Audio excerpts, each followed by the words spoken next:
우리 하나님 말씀 골로새서 1장 15절에서 23절까지 말씀 같이 봉독을 했습니다. 우리 말씀 가지고 이 복음의 일꾼이라고 하는 제목으로 우리 하나님 말씀 증거하겠습니다. 우리가 지난 시간에 살펴봤던 1장의 13절하고 14절에 보면은 바울이 골로새 교회에 이렇게 선포를 하고 있죠. 우리 지난 거 제가 준비해 왔는데요. 그걸 한번 넘겨봐 주시겠어요? 넘겨봐 주세요. 말씀이 없어요.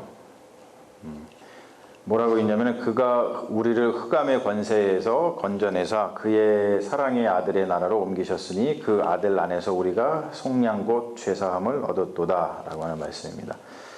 뭐냐면은 하나님께서 우리를 아들의 나라로 옮기셨다는 거예요. 우리를 아들의 나라로 옮기셨다. 그런데 그 아들의 나라는 어떤 나라냐면 속량 곧 죄사함의 나라다. 이렇게 이야기를 하고 있어요. 사실 오늘 우리가 읽은 이 본문은 이제 이 아들의 나라에서 이제 벌어지는 일들, 그리고 아들이 어떤 분이냐, 이렇게 죄사함과 속량 곧 죄사함의 나라를 이루는 그 아들이 누구냐, 거기에 대해서 규명하는 아주 귀한 말씀이죠. 그래서 오늘 본문은 엄청난 말씀인데요.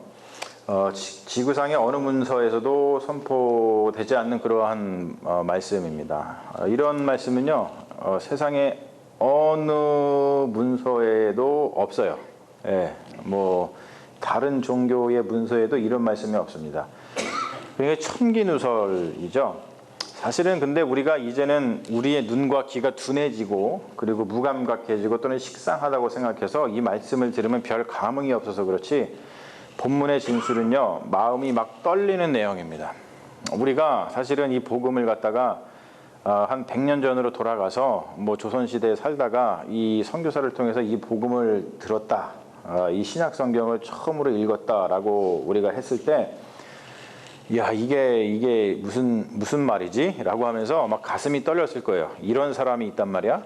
이런 일이 있단 말이야? 라고 하면서 굉장히 막 가슴이 떨렸을 거예요. 그런데 벌써 뭐 우리 한국 사람이 이 복음을 받아들인 지가 한 100년이 훨씬 넘다 보니까 이게 점점점 굉장히 식상해진 거예요. 우리 마음속에 그걸 갖다가 막 가슴 떨리는 마음으로다가 받아들이는 그런 마음을 상실하는 것들이 있습니다. 예수라고 하는 사람, 십자가에 달려 죽은 그 나사렛 예수가 어떤 존재인지를 드러내주는 엄청난 복음이죠. 이런 복음이라고 하는 가스펠이라고 하는 말은 굉장히 신비로운 것입니다. 우리가 복음 그러면은 단순히 그냥 기쁜 소식, 뭐 가스펠, 굿뉴스 뭐 이렇게 우리 생각을 하지만, 단순히 그 복음은 기쁜 소식이 아니라요, 하나님 편에서 우리에게 하나님 당신이 어떠한 존재인지를 우리에게 드러내주는 비밀 문서와 같은 그런 말씀을 복음이라고 그러는 거예요. 네. 이게 상당히 놀라운 거죠. 근데 사실 우리 인간이 들으면은 감당이 안 되는 말이에요. 여러분, 산길을 가다가 호랑이 만나보신 분? 감당하실 수 있어요? 감당하실 수 있겠습니까? 네. 여러분, 감당하시겠습니까? 호랑이를? 우리 감당이 안 되죠. 그런데 하물며 이 온 우주 만물을 지으신 하나님을 만나는 일이 감당이 됩니까? 그런데 예수 그리스도가 누구라고 지금 얘기하는 거예요? 하나님이라고 얘기하는 거거든요. 예수 그리스도를 보면 하나님을 우리가 본다는 말이거든요. 이게 감당이 사실은 안 되는 말이에요. 이게 굉장히 떨리는 말이란 말이에요, 우리가 사실은. 그런데 이 말씀을 사실 우리가 뭐 받아들면서 지금 막 떨리시는 분 없죠? 왜 그럴까요? 이게 왜 이렇게 됐을까요? 이게 오늘 말씀은 한 100독 해야 됩니다. 적어도 한 100독을 하면서, 그러면서 예수가 누구인지를 마음에 깊이 새겨야 됩니다. 오늘날 기독교의 위기는 다른 데서 오지 않아요. 다들 우리가 예수를 믿는다고 하면서 실상은 예수를 믿지 않는 데서 기독교의 위기가 오고 있죠. 이게 굉장히 아이러니한 겁니다. 많은 이들이 나는 예수를 믿어요. 근데 우리가 진짜 예수를 믿고 있는가? 그 말은 뭐냐면, 우리가 다시 한번 얘기하자면, 내가 정말로 지금 오늘 골로새서의 이 말씀을 우리가 좀 봉독을 하고 읽으면서 이 말씀을 보면서 내가 정말 떨리고 있는가? 기독교인들이라고 한다면은 이 말씀을 듣고 그렇구나, 그렇지, 예수가 그런 분이지, 정말 예수가 그런 분이지 라고 하면서 가슴 떨림을 가지고 그리고 예수를 믿어야 되는데 실상 예수를 믿지 않는 데서 기독교 위기가 옵니다. 굉장히 아이러니하죠. 예수를 정말 믿으면 우리가 그렇게 살 수 없는 노릇이죠. 신약 성경은 헬라어로 되어 있어요. 그릭으로다가 되어 있습니다. 다행히 요즘은 헬라어의 문법에 대해서 영어라든지 한국말로 자세히 풀어놓은 그런 책들이 많이 나와 있기 때문에 성경을 좀 더 원문의 의미에 가깝게 풀이할 수가 있습니다. 한국어 번역에는 잘 드러나지 않는 미묘한 뜻을 원문이 담고 있는데 그 미묘한 뜻을 번역을 하면 잘 드러나지가 않아요, 사실. 그런데 오늘 말씀 가운데에서 우리가 잘못 읽으면 오해할 수 있는 원문을 우리가 잘 이해하지 않으면은 그냥 한국말만 읽고서는 조금 그 미묘한 뜻을 파악하지 못할 게 있거든요. 그런 것들만 한 4가지 정도만 제가 오늘 살펴보려고 합니다. 첫 번째가 이겁니다. 적어왔죠? 넘겨봐 주세요. 하나. 첫 번째. 이 말씀인데요. 그는 보이지 않는 하나님의 형상이시요 라고 할 때 형상이라고 하는 말입니다. 우리가 하나님의 형상, 이미지 오브 갓 해가지고 우리가 하나님의 형상으로 창조되었다. 뭐 이렇게 말씀을 창세기에서도 우리가 봅니다만 형상에 해당하는 헬라어가 에이콘이라고 하는 말입니다. 이게 3가지 의미를 가지고 있어요. 써놨죠? 초상, 그리고 상징, 현현 뜻을 가지고 있습니다. 근데 이 중에서 몇 번째 의미로 쓰였을까요? 그렇죠. 3번째 의미로 쓰였습니다. 3번째. 현현. 예. 현현. 지금 우리가 무슨 절기를 보내고 있어요? 주연절기를 보내고 있잖아요. 그렇죠? 김주현 집사님이 교회 다니기 시작하면서 절기를 알고서 깜짝 놀라셨대요. 왜 내 절기가 있지? 주현절. 예. 그 말씀을 하시더라고. 예배 우리 컨퍼런스 때. 예. 그래서 본인은 주현절을 잃어버릴 수가 없대요. 주현절은 주님을 위한 날이기도 하지만 우리 김주현 집사님을 위한 날인가? 모르겠네. 현현절이라는 뜻이죠. 주현절이 주님께서 현현하셨다. 뭐냐면 주님께서 하나님의 형상을 드러내셔서 하나님이 지금 우리와 함께 하시는 것을 드러내셨다라는 뜻이거든요. 그러니까 예수님께서 인자로 오셔서 하나님 아버지를 볼 수 있게 해주신 분이라는 뜻입니다. 그러니까 예수님을 보면 누구를 보는 거예요? 하나님을 보는 겁니다. 여러분, 이건 대단한 신앙 고백입니다. 대단한 고백이에요. 그런 사람이 없어요. 네. 그런 예수를 우리가 믿고 있는데 우리가 그렇게 살 수는 없는 거죠. 네. 그래서 형상이라는 말을 우리가 잘 무슨 뜻인지를 알아야 돼요. 보이지 않는 하나님의 형상이다 라고 할 때 형상은 예수님께서 하나님을 드러내시는 분이구나. 우리가 예수님을 보면 하나님을 보는 것과 같구나. 이런 뜻을 전달하기 위해서 에이콘이라고 하는 말을 사용합니다. 자, 그리고 두 번째 보세요. 두 번째 15절의 말씀에 뭐라고 또 나오냐면 모든 피조물보다 먼저 나신 이다 라고 그래요. 자, 여러분, 이거 잘못 해석하면 우리가 뭐라고 느껴지죠? 뭐라고? 예수님이 어떤 분인 것 같아요? 먼저 나신이다. 그러니까 예수님이 첫 번째 피조물이구나. 이렇게 잘못 느껴집니다. 우리나라 말로다가 이렇게 보면은. 그런데 헬라어는 전혀 그런 뜻이 아니에요. 보다라고 할 때 이 보다는 헬라어에서 순서의 개념이 아니라 어떤 개념이라고요? 넘어 우위에 라고 하는 차등의 개념입니다. 그러니까 예수님은 첫 번째 피조물이라는 뜻이 아니라 우리 피조물과는 질적으로 다른 비교할 수 없는 그러한 존재다라는 뜻을 나타내기 위해서 저 단어를 쓰는데 그냥 우리는 보다라는 말로다가 번역을 한 거예요. 그러니까 이게 굉장히 미묘하죠. 잘못 생각하면은 예수님이 첫 번째 피조물이구나 이런 뜻이 아닙니다. 하나님은 우리 피조물과는 질적으로 다르신 분이다 라고 하는 뜻입니다.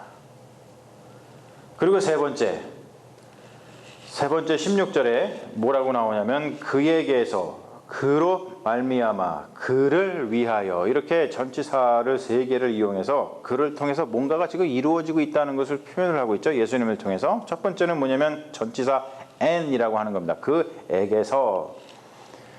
이 말은 뭐냐면 헬라어에서 뭘 표현하고 싶어서 이 전치사를 썼냐면 모든 만물이 그리스도의 영역 내에서 하나 아들의 나라의 영역 내에서 창조되었다라는 것을 강조하는 거예요. 그리고 그로 말미암다라고 할 때 디아라고 하는 전치사를 쓰는데요. 이것은 창조의 기원이 그리스도이심을 나타내기 위해서 쓰는 거예요. 창조의 기원이 모든 만물의 그 창조의 기원이 예수에게서 이렇게 기원이 된 거다. 그리고 세 번째 에이스라고 뭐뭐 위하여라고 하는 이 전치사는 창조가 그리스도를 목적으로 하고 있음을 말하고 있는 거예요. 그래서 그리스도께서 피조물이 아니라 창조주 하나님이심을 고백하는 거거든요. 이게. 그러니까 이 말씀대로라면 우리가 하나 예수 그리스도의 영역 내에서 창조되었고 그리고 창조의 기원이 그리스도이시고 그리고 우리가 창조된 목적이 뭐를 위하여? 예수 그리스도를 위하여 창조되었다 이런 뜻이거든요. 그렇기 때문에 우리의 존재 목적이 뭐예요? 예수 그리스도입니다. 우리가 예수 그리스도를 예배하고 그리스도를 위해서 사는 것은 우리가 우리 존재의 목적에 맞게 사는 거예요. 존재의 목적에 맞게 사는 인생만큼 행복하고 복된 인생이 없죠. 그리고 네 번째, 모든 충만으로 예수 안에서라고 하는 말을 쓰는데요. 자, 여기서 충만이라고 하는 거 완벽함이라는 뜻인데요. 플로레마라고 하는 헬라어인데요. 이거는 영지주의자들의 핵심 단어였어요. 그러니까 자기들이 알고 있는 자기들이 전수해주는 지식을 알면 그노시스 지식을 알면 그러면 완벽해져서 구원받는다 그랬거든요.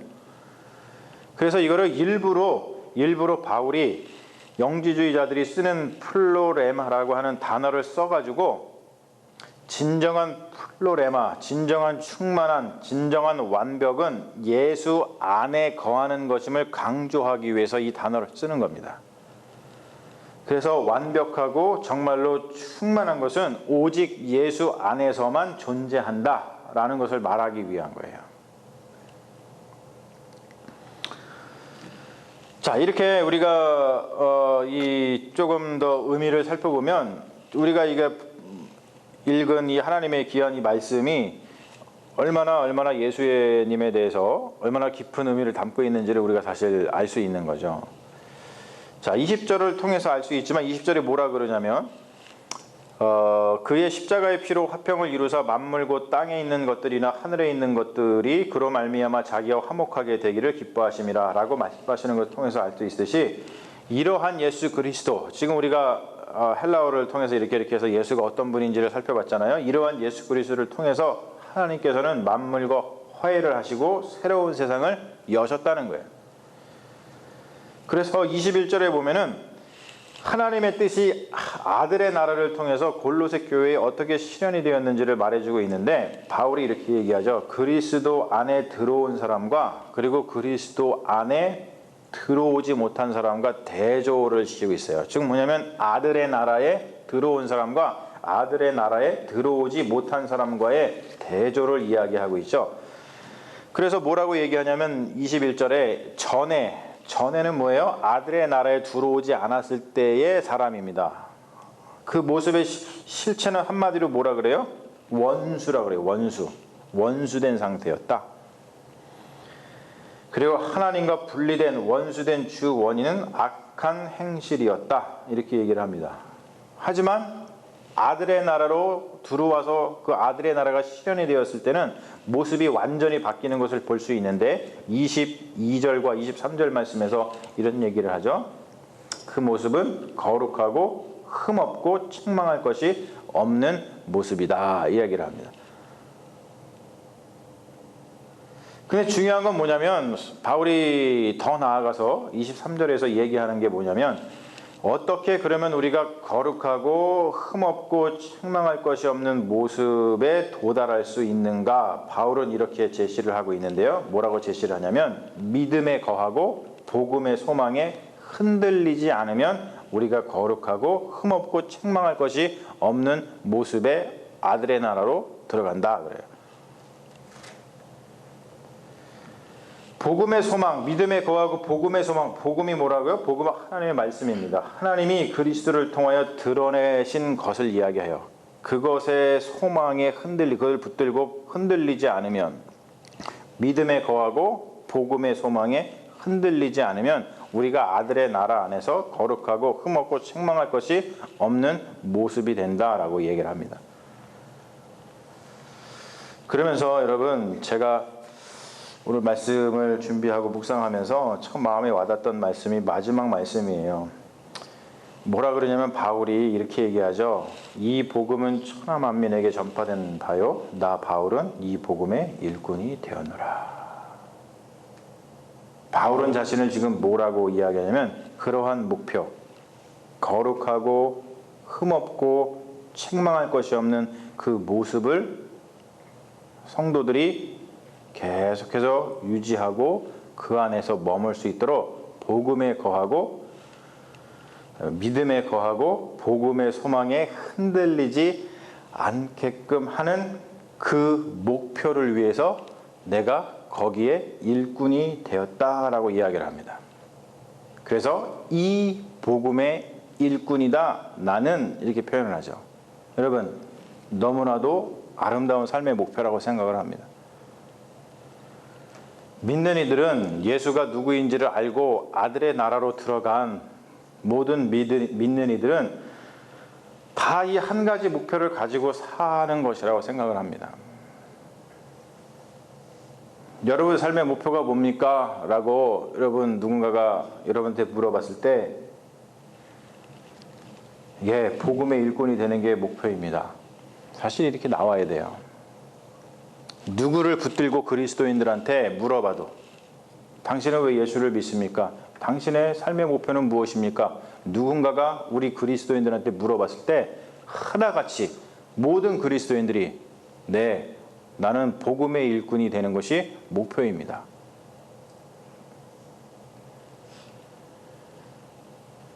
아멘을 사실 크게 하셔야 되는데, 이게 아멘을 크게 아멘 막 이렇게 나와야 되는데, 예, 할렐루야. 예. 여러분, 이게 아니라면, 이것이 우리의 삶의 목표가 아니라면 우리가 예수 믿는 이유가 뭐가 있겠어요? 예수 그리스도를 통하여 하나님과 화목된 세상을 만드는 것, 거룩하고 흠없고 책망할 것이 없는 모습으로 거듭나기 위하여 믿음에 거하고 복음의 소망에 흔들리지 않도록 도와주는 삶. 이것보다 더 큰 의미 있는 삶의 목표가 있을까요? 저는 아무리 생각해도 없는 것 같아요. 우리가 삶 속에서 무슨 직업을 가지고 있든지 그것이 삶의 목표가 아니고, 그러한 직업을 통해서 지금 얘기하고 있듯이 거룩하고 흠없고 책망이 할 것이 없는 모습으로 거듭나기 위하여 믿음에 거하고 복음의 소망에 흔들리지 않도록 도와주는 삶. 이게 우리의 삶의 목표인 줄로 믿습니다. 사랑하는 여러분, 저는 오늘도 이것을 위해서 일하고 여러분들도 이것을 위해서 일하시고 우리 모두가 이것을 하기 때문에 주님의 몸된 교회가 세워져 나가는 줄로 믿습니다. 아들의 나라 안에서 사는 우리 모두의 목표이고 우리 모두의 책임인 줄로 믿습니다. 여러분 기억하시고 우리가 이 말씀을 마음속에 품고, 그렇구나, 우리의 삶의 목표가 이거구나, 이 복음의 일꾼이 되는 것이구나 라는 마음을 가지고 우리가 한 마음으로 한 뜻으로 달려가는 참된 주님의 자녀들이 되시기를 주님의 이름으로 축원합니다. 아멘. 우리 잠시 기도하겠습니다. 아버지 하나님, 예수 그리스도가 누구인지를 우리가 알고 예수 그리스도가 누구인지를 진정으로 마음속에 품고 아들의 나라로 들어갔다고 한다면 우리의 삶의 목표가 어떻게 책정이 되고 바뀌는지를 오늘 말씀을 통해서 다시 한번 우리가 돌아봅니다. 주님, 우리는 예수를 믿는다고 하면서도 예수가 누구인지에 대한 그 이해가 너무나 부족하고 예수를 믿는다고 하면서도 예수를 믿지 않는 것처럼 살아갑니다. 그러다 보니까 이 복음의 일꾼이 되기보다도 다른 것을 통해서 삶의 목표를 세우고 살아갑니다. 다시 한번 우리의 삶의 목표를 생각하게 하여 주시고, 바울이 고백하고 있듯이 이 복음의 일꾼이 되는 것이 그 삶의 목표였듯이 우리 모든 믿는 이들이 다 동일한 목표를 가지고 각자의 삶의 자리에서 믿음의 경주를 달려가게 하여 주시옵소서. 그리할 때 주님의 몸된 교회가 세워져 나가는 줄을 믿습니다. 주님 역사하여 주셔서 이 목표가 우리 마음속에 깊이 자리 잡고 우리의 영혼에 깊이 자리 잡아서 우리 모두가 아들의 나라에서 살아가는 한 형제 자매로서 이 목표를 이루는 데에 헌신할 수 있도록 역사해 주시옵소서. 감사드리며 우리를 구원하신 우리 주 예수 그리스도의 이름으로 간절히 기도합니다. 아멘. 있습니다.